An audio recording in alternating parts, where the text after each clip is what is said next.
来看伊朗当地时间10日下晡宣布，搁一届封锁核武自海峡。因讲除非美国解除准海限制，若无因嘛唔放手。那美国这边是拍算要硬拄硬，要来查扣所有甲伊朗相关的船啊。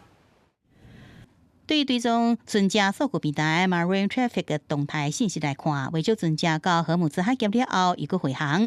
荷姆兹海峡因为以色列甲黎巴嫩的停火协议一度开放，不过伫当地18下晡开始，伊佫遭伊朗革命卫队海军的封锁，也向两只想要冲破封锁油轮开火，逼这船只退回去，互印度、法国这几10只商船赶紧越头避险。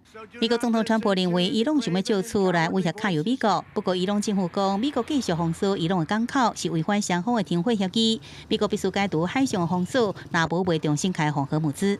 الان اینا 2 روز 3 روزه آمدن محاصره کردن. محاصره یعنی چی؟ یعنی همه بیان برن ایران نره. عجب تصمیم ناشیانه و نادانی. 对此，美国媒体《华尔街日报》报道，美国官员讲，美军已经准备升级封锁行动，会伫未来几天扩大对伊朗的海上封锁行动到中东以外地区。 有计对伫其他国际水域帮助伊朗的船只来进行扣押。伊朗外交部发言人巴格赫里是伫当地19天尾讲，伫美国加军事力量带入海峡周围开始，荷姆兹无搁再免费通行。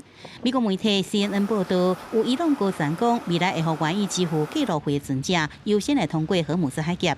و همه اونهایی که از اینجا میخوان برن همه برن ما نریم مگه این امکان پذیره من گفتم که اگر محاصره رو رها نکنند حتما تردد در تنگه محدود خواهد شد محدودیت روش خواهد اومد 随即个荷姆兹海峡搁再遭到管控封闭，美伊谈判也未结束，最后中东局势搁再变甲不飒飒。